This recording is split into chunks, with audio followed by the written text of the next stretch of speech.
شاہ خوبا تو جانے جانا ہے، چہرہ الکتاب تیرا۔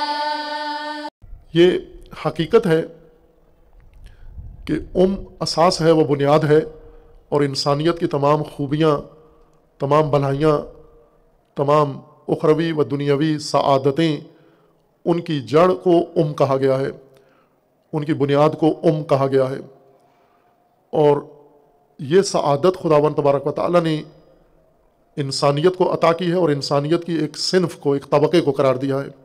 مرد کو نہیں کہا گیا، مرد کو اپنا اعزاز جس کا وہ استحقاق رکھتا ہے وہ دیا گیا ہے، اعلیٰ مناصب دیے گئے ہیں، اعلیٰ مرتبے دیے گئے ہیں، لیکن عنوان مرد کے شایان نشان نہیں قرار دیا گیا۔ عنوان خاتون کے حصہ میں آیا ہے، خواتین کے حصہ میں آیا ہے، اس لیے کہ اللہ تعالیٰ نے بشریت میں اور کائنات میں جن حقائق کو پھیلانا ہے، جن خوبیوں کو پھیلانا ہے، جس خوشبو سے کائنات کو معطر کرنا ہے اور انسانی معاشرے کو اور سماج کو سنوارنا ہے، وہ تمام محاسن، ان کی جڑ اور ان کی بنیاد کہلاتی ہے، اور یہ کا عنوان خاتون کو، یہ تاج خاتون کو دیا گیا ہے کہ تمام خوبیوں کی بنیاد، تمام بھلائیوں کی بنیاد، تمام اچھائیوں کی بنیاد وہ اس وجود سے نکلے گی، اور اس وجود کی طرف یہ تمام حقائق پلٹیں گے۔ اور اسی طرح خداوند تبارک و تعالیٰ نے ہماری ہدایت کے لیے جہاں احکام بیان فرمائے ہیں، اخلاق و آداب ذکر فرمائے ہیں، ان سے پہلے اللہ تعالیٰ نے ہدایت کا نظام بنایا ہے۔ اور نظام ہدایت میں ہم اصطلاح نظام سے بھی ناواقف ہیں، استعمال تو کرتے ہیں، لیکن قرآن اور دین کے اندر اللہ نے کوئی نظام پیش کیا ہے، اس سے تقریباً ہم اجنبی ہیں۔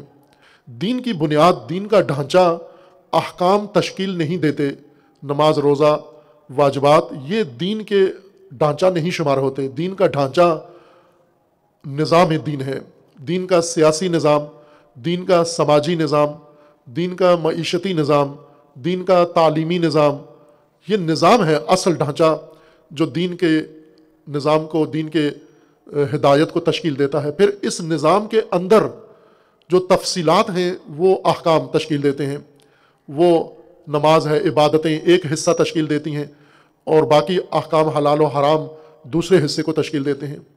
جو بات ہمیں سمجھنی ہے وہ یہ کہ دین کا ڈھانچہ جو اللہ نے قرآن کریم میں مقرر فرمایا ہے اور نبیوں کے ذریعے نازل فرمایا ہے وہ نظام ہے، نظامات دین، یہ اصل ڈھانچہ ہے۔ ان نظامات میں، ہدایت کے نظام میں سب سے بڑا نظام، بنیادی نظام، اور جو دیگر تمام نظاموں کی بنیاد ہے وہ ہے، وہ امامت ہے۔ امامت ایسا جامع نظام اللہ نے بنایا ہے کہ سماجی نظام امامت کے تحت ہوگا، سائے میں ہوگا، تعلیمی نظام امامت کے سائے میں ہوگا، اور سماجی نظام امامت کے سائے میں ہوگا، عدالتی نظام امامت کے سائے میں ہوگا، معیشتی نظام امامت کے سائے میں ہوگا۔ ہر وہ چیز جو انسانیت کے لیے نظام کی حیثیت رکھتی ہے وہ سب امامت کے سائے میں ترتیب پائے گی۔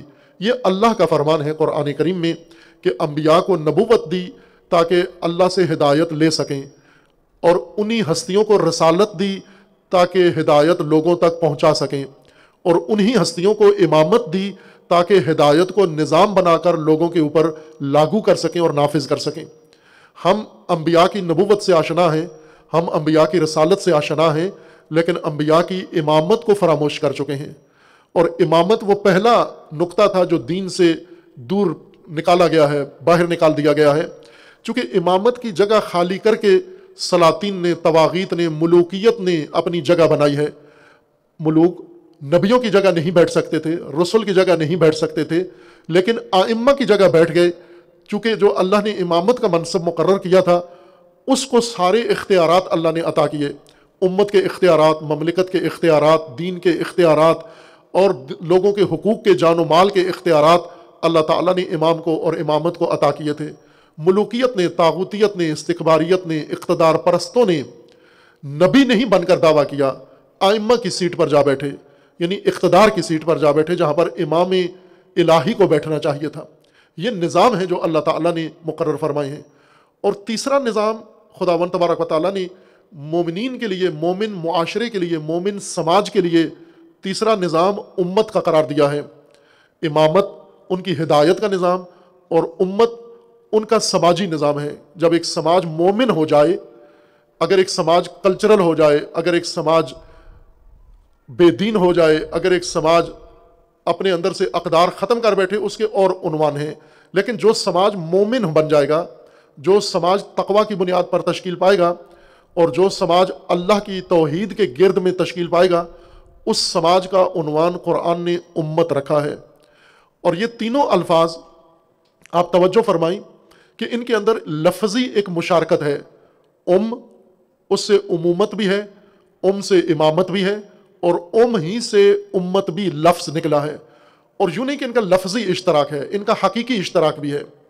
اور حقیقی اشتراک یہ ہے کہ امامت کی تشکیل کے لیے ایک بنیاد کی ضرورت ہے، امت کی تشکیل کے لیے ایک بنیاد کی ضرورت ہے۔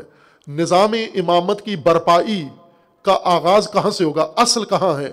مرد اگر ہزاروں سال کوشش کرتے رہیں، کے بغیر، اصل کے بغیر، بنیاد کے بغیر 1000 سال بھی امامت کا نظام قائم نہیں کر سکتے، جب تک امامت کی اساس و اس کے اندر شامل نہ ہو۔ اور وہ عنوان قرآن کریم نے امومت کا خواتین کو عطا کیا ہے۔